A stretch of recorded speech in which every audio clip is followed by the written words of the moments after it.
All right. Hello, everyone. I'm Jinhua Zhao, Professor of City and Transportation Planning at MIT. Welcome to the MIT Mobility Forum, which is hosted by the MIT Mobile Initiative. Throughout the sessions, we've been discussing electric vehicles, autonomous vehicles, shared mobility, public transit. Then many audience ask, what about the pedestrians? Right? That's a very good question, and hopefully today we'll address that.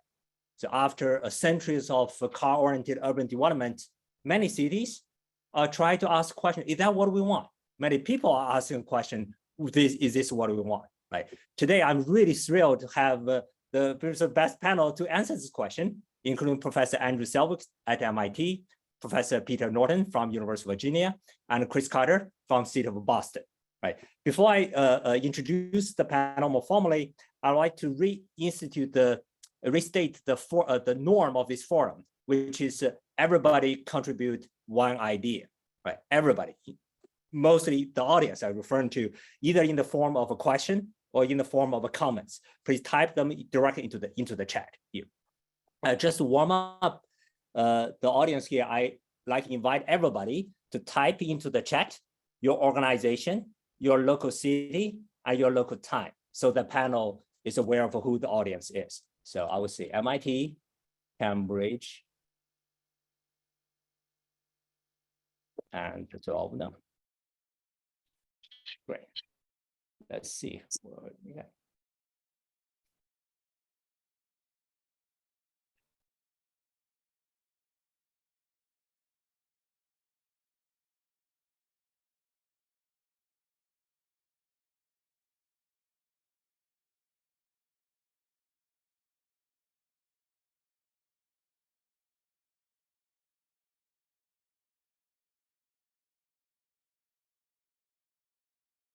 Oh, thank you. There are more than 230 people participating today. Hopefully we'll look forward to a really lively discussion, right?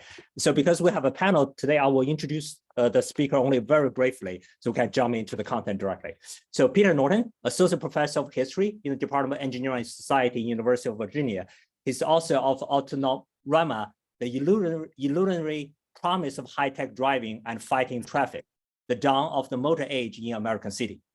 They also have Kris Carter, which is the chair of the mayor's office, new urban mechanics from the city of Boston, and Professor Andrew Sevtsuk, associate professor of urban science and planning at MIT, who directs the city forum lab.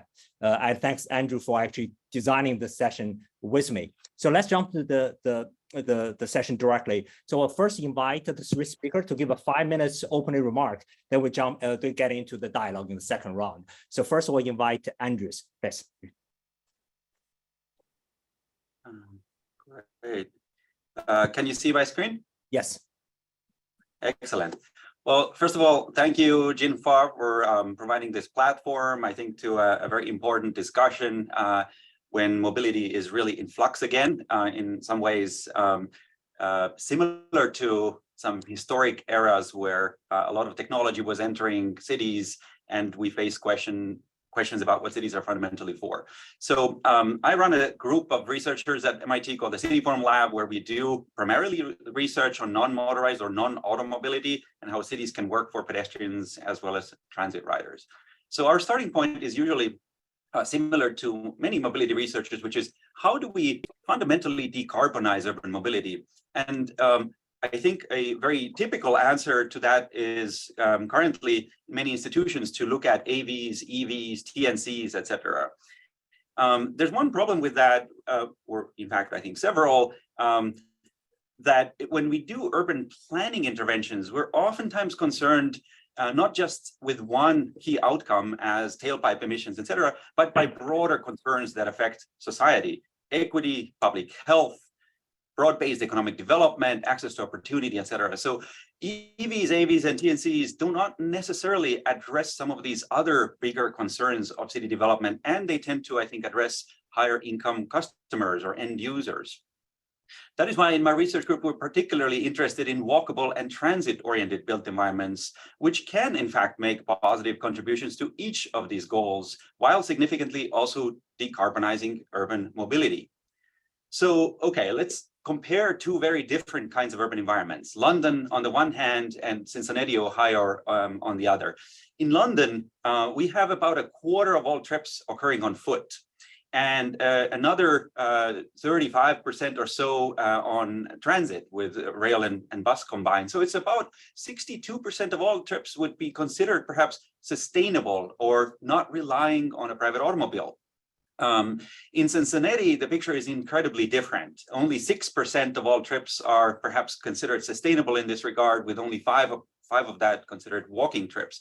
So question that I think interests a lot of planners is, why is that the case? And maybe more importantly, what about the city environment leads to these outcomes and can be possibly changed?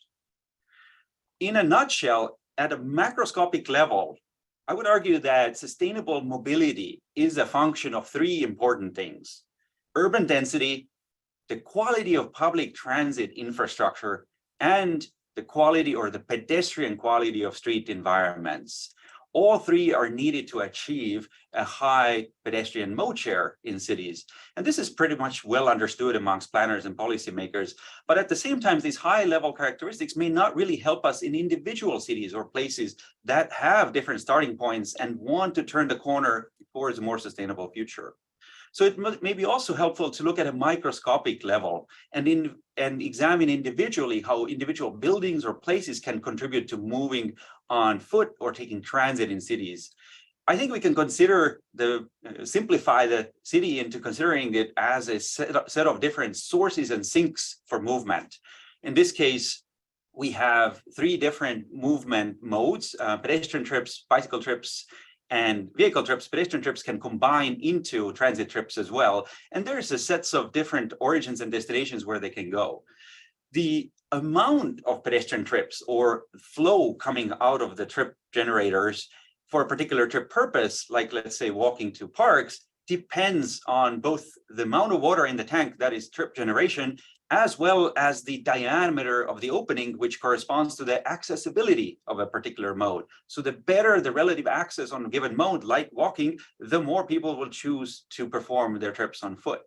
And of course, the amount also depends at the same time on the availability and quality of other modes.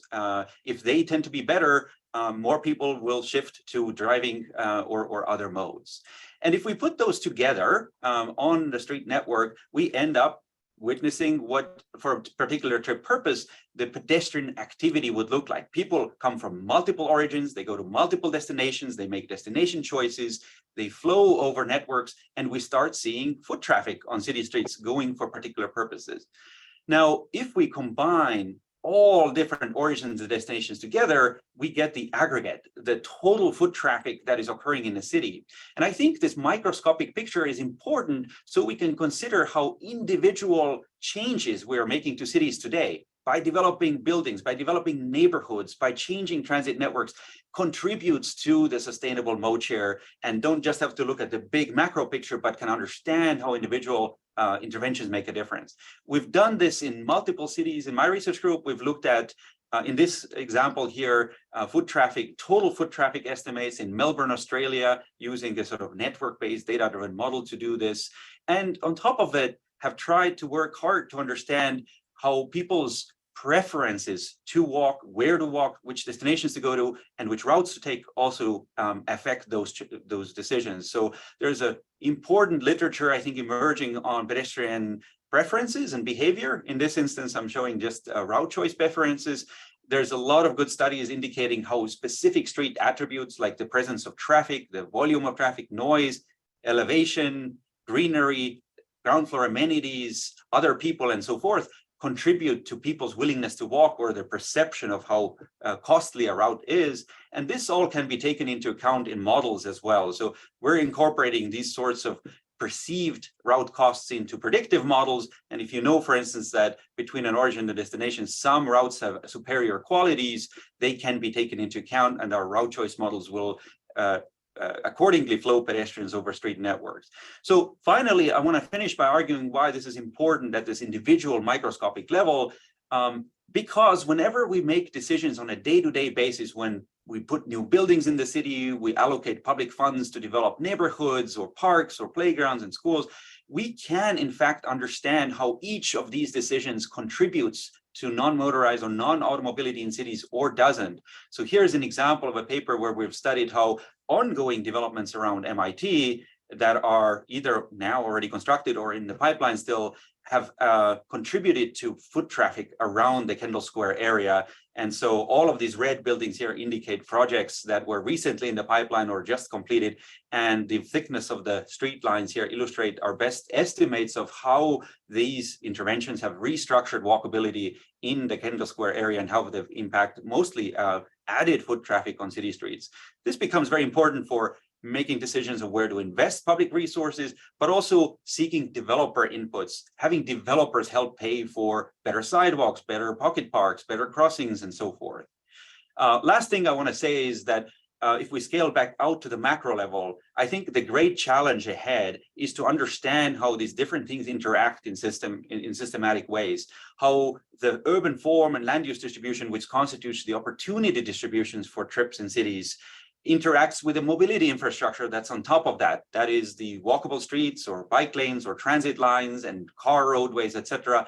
All together, these constitute the activity space where people actually use the city on a daily basis on tours and trips, and that will further interact with their mode choices and how they choose to carry out these activities. And I think a great challenge ahead for a lot of American cities as well as global cities is to get these sustainable mobility mode share up, to basically make people rely less on individual auto travel and more on walking, cycling, and public transit use. So I'll stop there. Great, thank you, Andres. Peter, please. I'm going to share my screen too. Here we go. Yeah, it's coming up. Okay, great. It's a great pleasure to be with you all. We list status quo, the origins of which are either misunderstood or entirely forgotten. The status quo tells us what's normal and what's not normal. So while our mode choice is influenced in part by matters such as convenience, it's also influenced by perceptions about, for example, what streets are for. This is Rochester 120 years ago, and you can see that streets are, to put it too simply, but fairly, for everyone. Those are electric vehicles in the center of the street, of course. They're also affordable electric vehicles that don't need scarce battery minerals either. Those are bike racks on the sidewalk. Now, I grew up learning that we departed from this status quo the way I think many of you also learned, namely that preferences, and in this country specifically, Americans' supposed love affair with the automobile explains why this is no longer a practical alternative for the majority of Americans. It was only relatively recently, about 15 years ago, that I learned and researched that this expression was actually invented by General Motors to normalize what was already an abnormal status quo from the point of view of many Americans circa 1960, when it propagated this expression as a way of shifting the conversation away from what makes sense to what people prefer. We still, in 2023, live in a world in which experts often assert preferences on the basis of actual practices. But of course, we can learn nothing about what people prefer in an environment in which they have no good choices. Practical choice tell us nothing about essential preferences unless people have good choices. It turns out that if you look at our history in this country, you'll find that at no time was there anything less than substantial objection to car domination, especially in urban and suburban areas, but even in smaller towns and cities. This version of our history is substantially forgotten. It's not by accident that it's forgotten, because the number one storytellers, the number one historians of the automobile in America were the people who correctly recognized that to normalize car dependency, that took telling versions of the history of cars in America that legitimize car domination. But if you look at the material they excluded from their histories, you find pictures like these where we can read demands for traffic lights as the most feasible thing local communities could often hope for as a way of reclaiming safe streets, safe for children, safe for walking, safe for pedestrians. Now, by the time this photograph was taken, researchers at the Federal Highway Administration were working on a report that not only excluded pedestrians like these from their calculations, but actually treated them as nothing but a burden on what they considered traffic. This sentence from a Federal Highway Administration report of 1973 reduces pedestrians not only to non-traffic, but even to impediments to traffic, as if they too have no place to go and no business in the street. Where did this come from? There's a forgotten history here. I can't tell it, there's no time, but I can sort of symbolize it with this man, Edward Marin, who was president of the Portland Cement Association. When he was raising his fist here, he was raising it in mock emulation of a radical, because he said, I have a radical vision for the future of America, and it's a future where driving has priority over everything else in city streets. He was afraid for his industry, which was road building, and others in other industries were afraid as well, because when this picture was taken, predominant perceptions of automobiles in cities and in suburbs and small towns too were predominantly negative. These are mainstream newspaper editorial cartoons depicting people going about their business in the city street as the victims of a oppressive demon in the form of the automobile. Now, I have to stress that these cartoons are not radical cartoons. They're not fringe cartoons. They're reflecting the status quo of their time, which is that the street is really for everybody. This is what Edward Marin said we need a radical revision for. And radical revision was his words. He was editor of the largest engineering journal of its time. It's still one of the largest today, typically called ENR. And this is editorial, Edward Marin's editorial on November the 9th, 1922, 100 years ago. The obvious solution lies only in a radical revision of our conception of what a city street is for.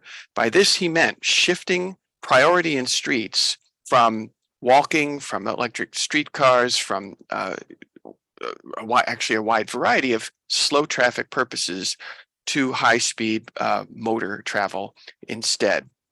This was the radical revision that he was calling for. This revision was going to be made feasible, he claimed, as president of the Portland Cement Association, with cement. This would defeat traffic accidents. It would defeat congestion. These ads are coming from the Portland Cement Association. I don't mean to pick on them in particular. This is a coalition of interest groups promising a future without casualties, without congestion, through highway construction in cities. This is the vision that they have for the future. So to reduce Edward Marin's radical revision to its most elemental form, we can see it as the reversal of this traffic pyramid, a concept familiar probably to all of you, where we are striving for walk first priority, at least in some places. Well, this was the status quo originally. Edward Marin was correct in calling his vision radical because he meant not only modifying that pyramid, but inversing it. This was the radical revision. This radical revision was pursued by interest groups, quite wide coalition of them. Sometimes they called themselves Motordom at that time. And that coalition was very smart about how they proceeded. They proceeded through social norms, through legal standards, through engineering standards, and through definitions of traffic congestion and traffic safety. All of those categories were hostile to car domination in urban, suburban areas. And by redefining these things, for example, by redefining safety not as slowing vehicles down, but rather as rebuilding cities so that you could drive fast through them without intersections, this kind of transformation is what gave us the status quo. Versions of history that say Americans have a love affair with the automobile were written to legitimize this status quo. They were not false. People truly did find great attraction to automobiles. But what's false is that people didn't also want choices. I want to conclude by suggesting that we need a second radical revision. It will help us to recognize that this is, in fact, a revision not of some timeless status quo and therefore a difficult status quo to change, but rather what we are attempting to do is, in effect, restore normality by reversing Edward Marin's radical revision that he declared in Engineering News Record on November the 9th, 1922. Thanks. Thank you, Peter. Chris?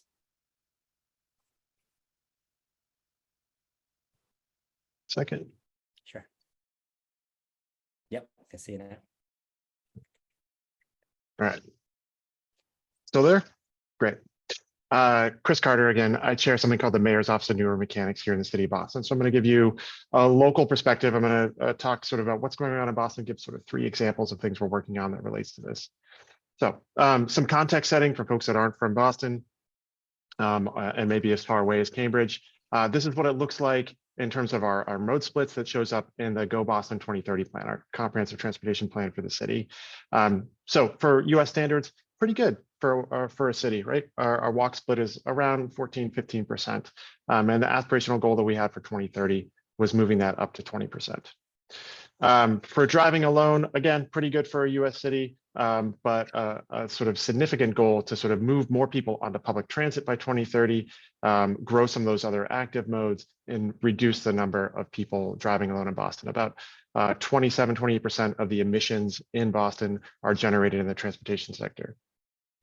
And lastly, our predictions back in 2017, when this came out, we would slowly grow work from home about 0.5% by 2030. So this is what the data looks like for the state of Massachusetts. And we've had some big wins if 2021 were to hold, but we all know that's probably not the case, right? A huge reduction in driving alone, as well as a massive growth in working from home. So in some cases, pieces of this will stay, but we have a lot of work ahead of us. All right, so I'm going to use what we do around our dinner table. I have twins that are in 2nd grade, and we often talk about a rose, a bud, and a thorn at the end of their day. And so I'm going to use that to talk about some of the work we're doing here. So here's a rose for us. Over the last 4 or 5 years, we've been really focused on sidewalk repair. The map on the right there shows you what the condition index is for the sidewalks throughout the city of Boston. Every year, we spend about $11 million on maintenance and improvement of those sidewalks for all sort of the center lane miles that we have across the city.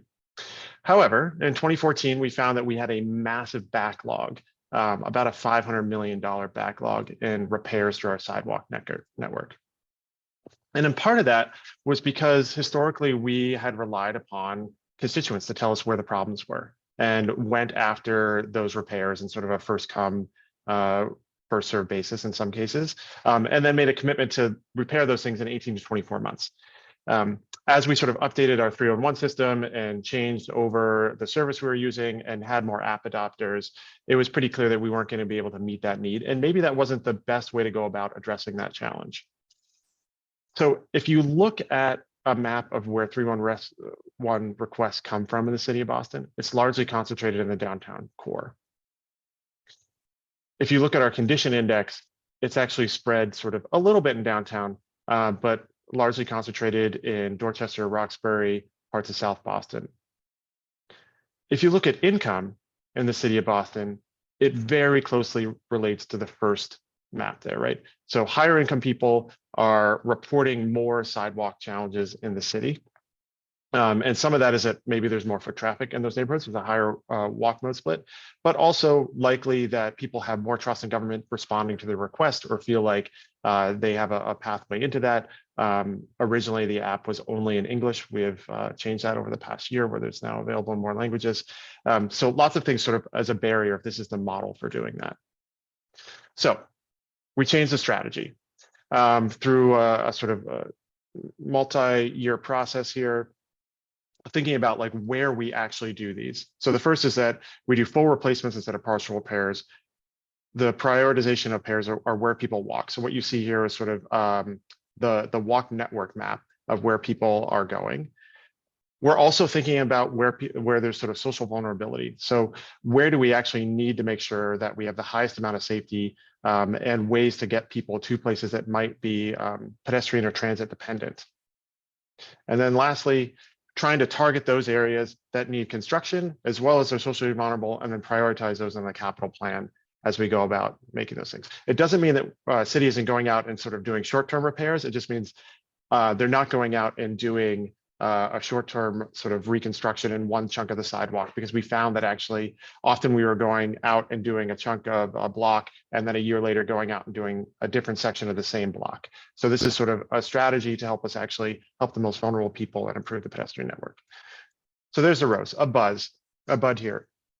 So over the last decade, we've been fortunate to work with Alex Epstein. I actually think he's probably on the call actually, as we're thinking about vulnerable road users, and originally really thinking about cyclists and side guards or lateral protective devices that you see here. Boston launched the largest pilot of this back in 2013, had the first city ordinance on this that required our vendors and our city vehicles to be equipped with this, and pushed for state changes over that time as well. And this was just recently adopted in Massachusetts that requires state-owned vehicles and state contractors to also include those lateral protective devices, as well as some blind spot mirrors and everything else. Now, that was the sort of first chunk of the work.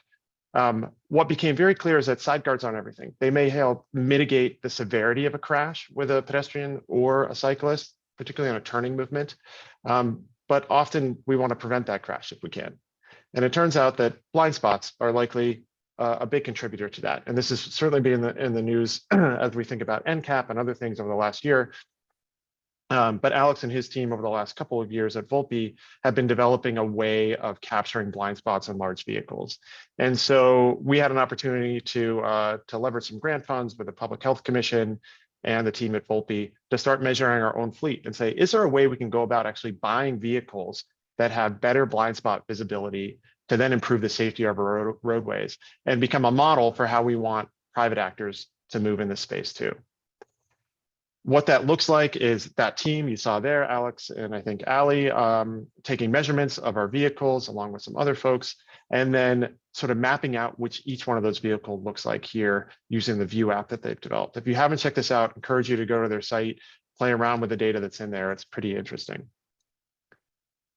What we're able to see out of that then is in the Boston fleet that we have a number of vehicles. So if you imagine the line on the left, the sort of vertical axis there being where the vehicle stops and those gray bars being a crosswalk.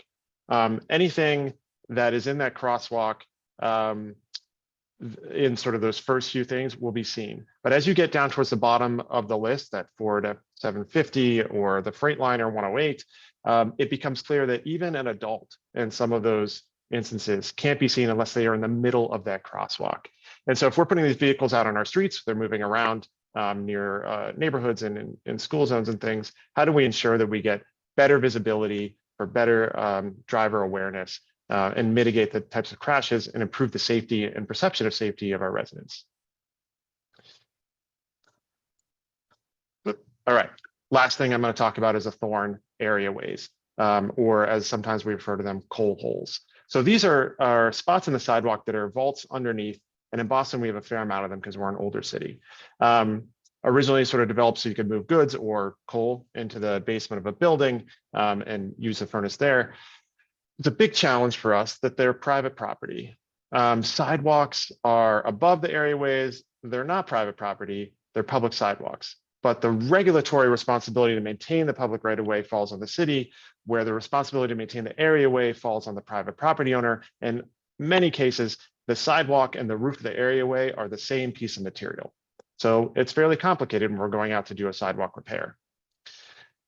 The city was sued and had a sort of consent decree around pedestrian ramps a few years ago. We have committed to doing a little over 1,600 ramps as part of that settlement every single year until they're everywhere throughout the city. You can see here is an example of an intersection where there is no ramp down to the street to cross the street safely, particularly for somebody with a mobility impairment and a wheelchair. This is a fairly big problem.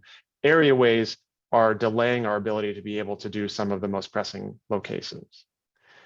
And so what happens is we get back to 311, we get constituent complaints that come in that say, hey, can you fix these sidewalks? These look terrible. And the response initially being, this sidewalk is an areaway and the property owner's responsibility, and that's it. So a big challenge you can see here where on this is sort of downtown Boston, where all the 311 requests are coming in on the map and where those areaways are. It's a big challenge when we're doing a full reconstruction too. This is what the plan is for State Street. If you've been downtown, you're walking from the Greenway up to the old State House. This is the vision for what it'll look like in the next couple of years. It is literally all areaways all the way up it, right? So we have a whole bunch of negotiations that has to happen with all those property owners, as well as a strategy to try to figure out how do we make this replicable for other parts of the city, and particularly in places like Chinatown. In Chinatown, a huge number of areaways, and was that 311 request you saw there of the terrible sidewalks. And it actually is a barrier for some of the things that was in the first presentation about what makes people feel comfortable and choose places they want to walk, right? There's not enough street trees, which then creates urban heat island effect and degrades sort of the quality of the neighborhood or the perception of investment in that neighborhood as well. All right, I will say one small uplifting thing on this last thing. I should have gone in reverse order and done Thorn first, but we have at least changed the messaging you get. So if you report a sidewalk that is an areaway, there's actually a much better explainer in there as what's going on and what the steps are that are going to be taken to fix that. So with that, I'll pass it back to our host. Great, thank you so much, panel, Andreas, Peter, and Chris. So I'll start with some questions, and also feel free to comment on what you hear from other panelists and add your thought to it as well, right? So Peter, I will start from you.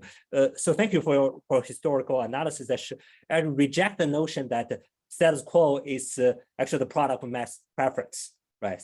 People actually like walkability here, right? So somehow we don't get it, right? So if people like it but don't get it, that means that somewhere along the social mechanism, something breaks down here, right? So give us some sense of what do you think can we align this diverse and often mutually inconsistent political ideology about walkability? And also, how to give people the choices, even in the context where it is already built that serve only for the drivers? These are tough questions, and I think there's some wisdom to be offered in the success of those who wanted to redefine streets as places primarily for cars, which really was a radical revision. Judges were against that, engineers were against that, mayors were against that, city newspapers were against that. It was not an easy thing to do. That ought to give us some encouragement that unimaginable change is possible, if not ever easy. I think we need to make a distinction between the obvious attractions of owning and operating an automobile and the quite different matter of rebuilding our environments in ways that deprive us of choices. The shortest way I can answer that question is to suggest that the most attractive way to present a more walkable future is as a future with more choices, not fewer choices, as a future that's gives more people the opportunity to make more selections among competing alternatives. That's a value that I think ought to resonate with people of quite diverse political values and incomes as well. Great, thanks, Peter. So next one, go to Chris. Yeah, here, I mean, people clearly want it, as we know, and can we really afford it? And how do we do about it, right? There are a couple of specific questions. One is we have this Biden's infrastructure bill. We have this Inflation Reduction Act. We have this NEVI. This is like billions of $1 trillion coming at us on infrastructure, right? How much of that are actually devoted to pedestrians, right? And also that's on the national level. And in the local level, what do you see the effort that Boston's doing? And in your initial ambition, you mentioned from 15% to 20% increase. To you, that's ambitious enough, or you would have hoped more and that can support that? Yeah, go ahead. Yeah, I mean, like one caveat on those numbers, right? It's commute node split. So there's lots of research out there, right, that shows that people are more likely to walk in other parts of their life, maybe even at a higher level. You know, there's a fair amount of money moving down to us for things that are related to mobility. I will say, like, by and large, the message we're getting right is like electrify everything, and that's nice, but that doesn't get us to maybe the world we want to be in, right? It's just electrifying the current world we have. You know, the city's put in some asks for federal funds and the sort of reconnecting neighborhoods piece in Chinatown that's about sort of making walkability. We're maybe decking over parts of I-90. There's some other sort of projects that are focused on safe streets that are really around pedestrian and cycling activity as well. So there's things that are happening. My sense is you need a really robust public transit system and a good sidewalk network, and then walk sheds that make sense, and a diversity of job centers and where people are going to go for this all to work. And we are currently in a place where, at least in Boston, you know, our public transit system is suffering a little bit at this point from some disinvestment over the years and some other challenges that it's had. I think we're better off than a lot of other places, but you need all those things, because walking is sort of can be a primary mode, but it's often coupled with one of those other things for people, right? That need to go further, that need sort of other options in their toolkit of what they can select. And I think thinking back to like Peter's, you know, point at the turn of the century, right? If you look at a streetcar map for the city of Boston back in 1900, it's extensive. It covers everything, right? And our bus network doesn't quite live up to that at this point. And so these things need to move hand in hand for us to get to the walk mode split we're getting. Your last point about like, is 20% enough? If I put my like non-city hat on and personal feeling, no, it's definitely not. Like I walk to school every morning with my kids. I want everybody to be able to do that. I want to see more people doing it and feel safe about that. A world where maybe we don't even need a safe routes to school thing, because everything is a safe route to school. Feels like the world we want to move towards. Oh, thank you, Chris. So next I will ask a question to Andreas. Your primary research there is on this pedestrian environment. I want to ask a few specific questions. One is, you mentioned this pedestrian impact analysis, right? While in contrast to environmental impact analysis is mandatory, right? While do you see the pedestrian impact analysis, when can we move from this research stage into institutionalized practice on this, right? That's one question. Second question is about the data infrastructure and research methodology. What do you see as the gaps that, as from a researcher point of view, we need to collect more data, we need to conduct more research. So what's the distinction between this is what we already know, the question is implementation, versus this is something we still don't know, and research really need to contribute to that? Yeah, these are great questions. First, on this pedestrian impact assessment framework, just as a word of background on that, virtually all large projects in American cities, usually if they exceed 100,000 square feet of gross floor area, some cities 50,000 square feet of gross floor area, like in Cambridge, they actually have to conduct what's known as traffic impact assessment of the projects.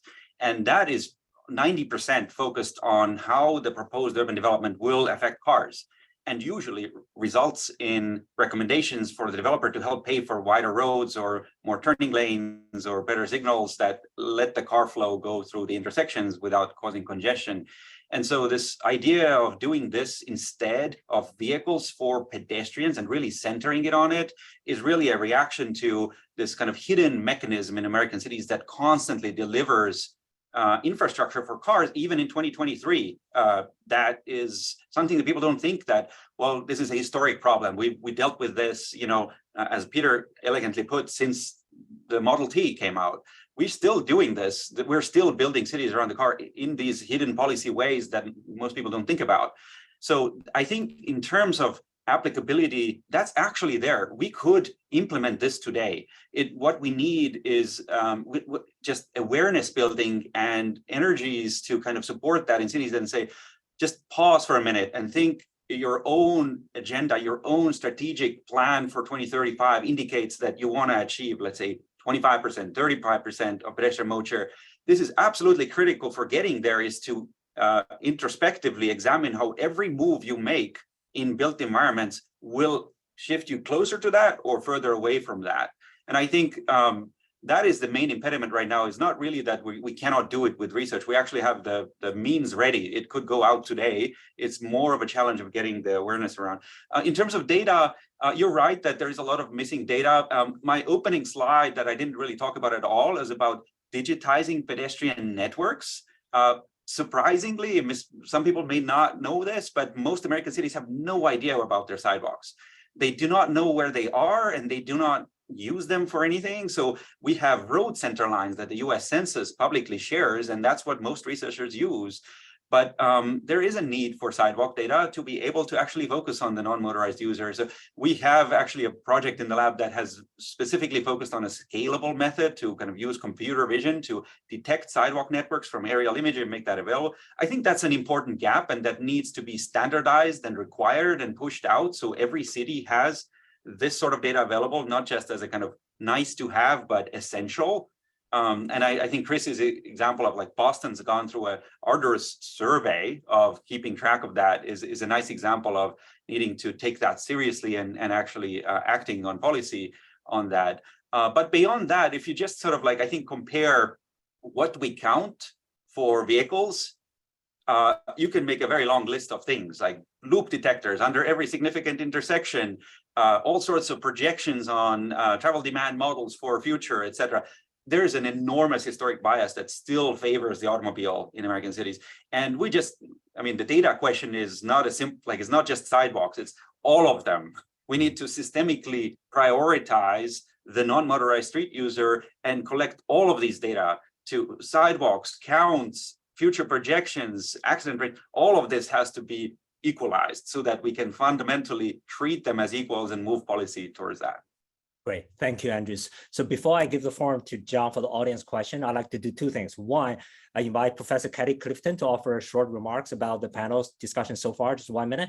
And also then we invite Peter, Chris, and Andrew to say also 1 minute each about what you heard from other panel and what's your response to that. So Kelly first, please.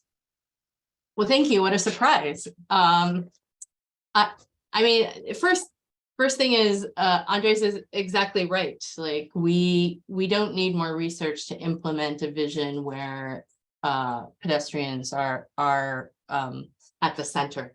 We've had it before and we understand it, but it doesn't mean that there isn't more research to be done. But I think that sort of deconstructing those mechanisms and deconstructing the way we think about transportation is fundamental. And I really liked Peter's point, sort of illustrating that that there's a path dependency, but that there's a deliberate decision making involved in this. And so where we are today is a result of a set of deliberate policy decisions, and we can make different sets of policy decisions, and we need to if we're going to change our future.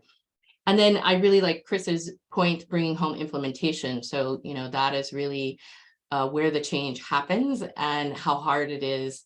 And particularly thinking about the diversity of cities and the diversity of environments, and then the rough tangle of private property ownership in this, and whose responsibility it is. So I love that we're talking about this topic. I think just fundamentally, the question I think we need to ask ourselves is the question that Peter asked: what is the street for? And really an effort that I'm working on here at UBC is rethinking the right of way, not just about mobility and transportation, but all the things that we want to happen in those spaces, including urban greening, including the activities that we have here in Vancouver. We have a lot of unhoused people in the right of way as well. And so I think, you know, we need to be talking not just to ourselves, the transportation community, but beyond. Great, thanks, Patty.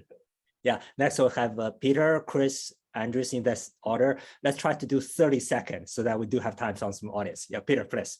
Okay, going quickly here, I just want to say how refreshing it was to me to hear both from Andres and Chris, and also from Kelly and Jinhua, a conversation that did not concentrate on purported high-tech solutions, which usually to me, I think signals that somebody is selling us something, but rather on the tools we need to do the job well. And I think making that distinction between tools and solutions is essential to getting this right. Thanks, Peter. Chris? I always love hearing Peter talk, frankly, but it always reminds me that like there's a fair amount of storytelling that needs to be done here, and coalition building through that storytelling. And doing that around pedestrians and walking always seems challenging for whatever reason, but feels like if we're going to flip the paradigm, that's an important component. And loved hearing sort of Andres talk about how people make choices in those networks and trying to sort of understand the things that pull choices one way or another. Also really interesting for us to think through as a city as we're talking about our networks. Thanks, Chris. Andres? Yeah, I also love the conception that what we take for status quo right now was in fact a radical revision of the status quo back in the 20s, and I really love that aspect of Peter's work. And it makes me also think about the sad reality is that right now the visions over the right of way that are competing are also in part strongly financed with profit interests in the automobile industry and electrification EVs, and all of that is not just idealistic care of what the street should be for, but in part selling things that need to get out of this company. And I question, to have that reversal of the pyramid, how are we going to get there? Because I personally think that, we luckily do not monetize walking, and there's no corporate interest around walking. And that would be terrible if we'd have to pay for walking and somebody could monetize that. We don't want to go there. But we probably need to give much more power to the hands of the public sector to drive that mission. So if that is not coming from the private sector, the public sector needs to step in and drive that mission for America. Thanks, Andrew. Now I'll give the forum to John for the audience questions. John, please. Peter, Chris, Andres, very active chat. So let me maybe start out with a question that comes from Chester Harvey. And the question is, a major challenge with planning more pedestrian-friendly urban spaces is that it requires thinking outside of the boundaries of the right-of-way, reframing buildings, other lot frontages, and so forth. How do we take these factors seriously in transportation planning and increase the feasibility of making these improvements? And I think this is a question maybe first directed for you, Andres, because you almost mentioned in passing this concept of requiring developers to consider the feel of the sidewalk in front of the building. And it reminds me of, for single family homes, there's a kind of curb appeal that we talk about for single family homes. There's also very much a sidewalk appeal for multifamily dwellings. What in your experience, how have you seen developers addressing that? What are the carrots and the sticks to incentivize developers to really invest in making these sidewalks places where people want to be and to be more functional? I guess the silver lining, I think, in part to the story today is that, in fact, most of Americans actually do want back the walkable city environments. If you look at real estate value, highly correlated with walkability, and even to a point where it's become a problem of gentrification, that a lot of highly walkable built environments are just simply unaffordable for a lot of folks. So that's in some ways a good trend that people value it again. In other ways, it also points to deficiencies in actually making it equitable. I think that the nature of this question points to the fact that kind of a strictly siloed approach, like if the mobility expert deals with the right-of-way alone without considering the origins and destinations that are beyond the private property lines, and the housing expert just deals with the house on the property, that is the kind of source of the problem, that we have to deal with this holistically. And I think that just takes a kind of a mindset in city regulation and planning, is that we have to bring these departments together and talk about the mobility impacts and the housing issues around the same table. That dissecting them into separate conversation is where we start having this kind of fall through the cracks. And Chris, do you have anything to add, just from the practical perspective, being on the front lines? Yeah, the implementation of that, it seems tricky and challenging to me, right? And so hence the area waste thing. We often end up where we have a very constricted right of way, and then if we're out of that, we're in private property. And then we end up in these places where we have this privatized public space which begs the question of like, who can use it? And to sort of Kelly's point earlier, right, there's a fair amount of people that are living on our streets, right, and different places. And are they allowed to be in which piece of the public space if we're sort of widening that? So I do think, while interesting to think about how we're sort of rethinking the use of that private property maybe in some development spaces, we do have to really think about the right of way and how we're allocating that space, whether it's for parking or temporary closures or other ways that we want to incentivize that behavior. Super. I see Fred Salvucci has raised his hand. I want to come to Fred shortly, but just before that, the question raised from Shoichi Ishida, and this is probably more of a question for you, Peter. Basically, he says, look, it's very interesting that many cities in the United States with different demographics and different modes of transportation show these very different patterns. So the question is, from a historical perspective, why is the situation in Boston so different than the situation in Houston? Well, it's a big question with a long answer. The shortest answer, of course, is that Boston is originally a 17th century city and was substantially close to its current population by a century ago, while Houston is 90% post World War II. And that means it evolved in a different world. Now, of course, that's a short answer. There's a much longer answer, but I think for reasons of time, we'll leave it at that. Fair enough. Fred Salvucci, former Secretary of Transportation here in Massachusetts and researcher at MIT. Fred, you have a question? No, more of a comment than sort of a Please. storytelling issue. Advocating that we consider narrow advocacy for the pedestrian. We all like to be comprehensive, and we like bicycles, we like buses, but I think some narrow advocacy for pedestrians could be useful. Let me give you an example. Over half a century ago, I was the manager at the East Boston Little City Hall, which basically processed a lot of complaints from residents walk in to a trailer that we had in Maverick Square. I noticed that there was dramatically more complaints about condition of sidewalk than condition of street. But the city would only fix the sidewalk when they fixed the whole thing, street and sidewalk. I went to the Public Works Commission and said, I'll trade in all my street contracts.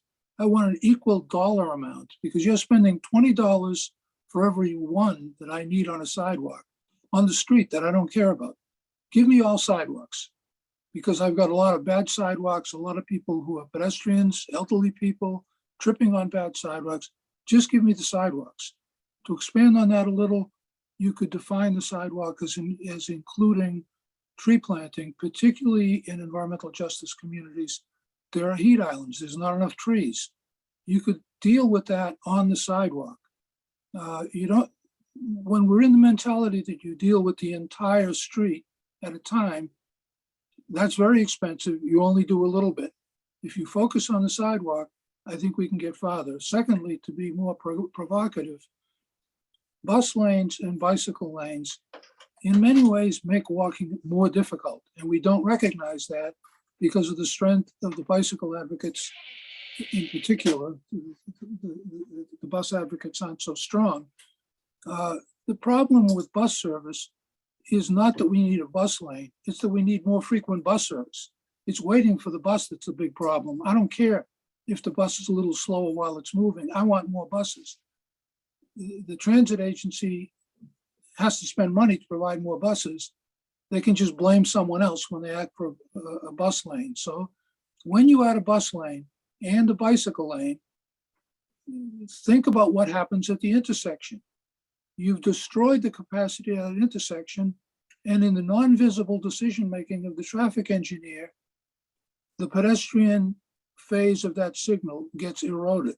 You can't ignore the capacity constraint at the intersection and the fact that the bus lane and the bicycle lane compete for green time, not just with the autos. It's easy demagoguery to say, oh, the auto is the bad guy, we'll screw them. No, it's the pedestrian that's the weakest participant. It's the pedestrian who gets screwed at the intersection when you ignore the fact that very often adding the bus lane and the bike lane is making that intersection more complicated. Right here on MIT, on Mass Avenue, we've got a left turn headed northbound so that long ago graduates from MIT who can't find their way around can take a left to go to Kresge. That wastes a whole lane and screws up everything else. Make them take a left back at Memorial Drive, and if they miss, make them go around the block. The left turn is the worst waste of space that's compromising the amount of capacity at the intersections. So what I'm advocating here is that I think it's useful to think only about pedestrians and say, if I were only caring about the pedestrians, what would I do? How would I change the packaging of contracts? Do sidewalks, not entire streets? How would I change my attitude toward bike lanes and bus lanes? Sometimes there's room for them, sometimes there isn't, especially in a place like Boston with narrow streets. In a place with wide streets, the bus lane and the bicycle lane are probably functional because they reduce excessive auto lanes.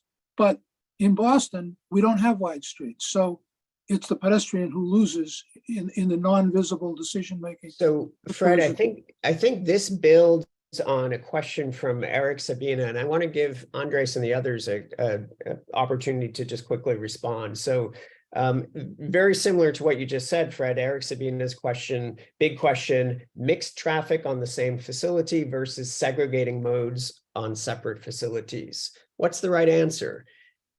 This gets into sort of the design of our streets, and Andres, Chris, any reflections on that sort of bigger question?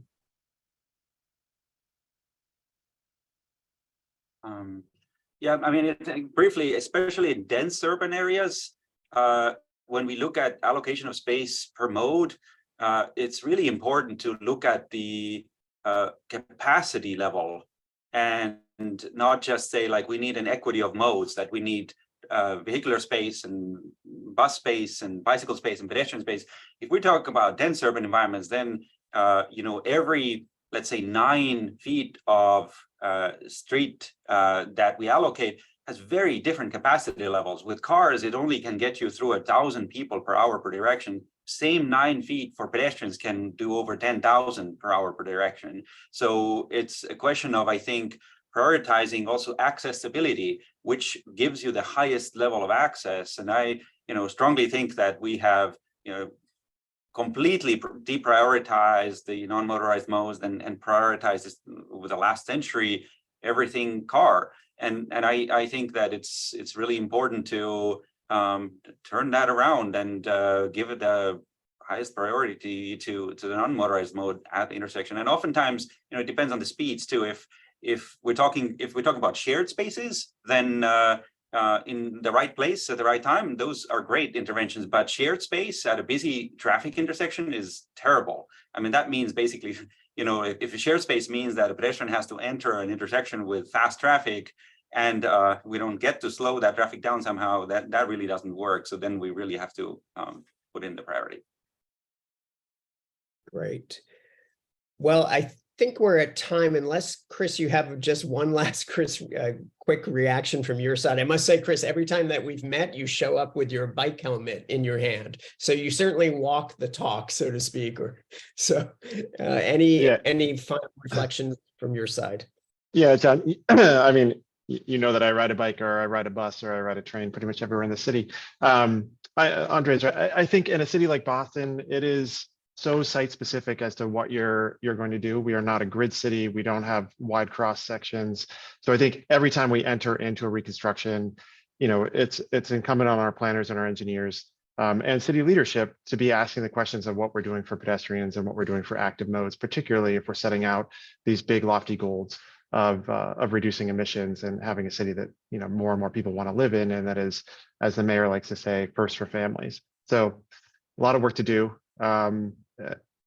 But maybe we'll get there. Great. Yeah, I really hate to interrupt such a brilliant discussion here. Please, everybody, join me. Thank the panel and with Peter and Chris.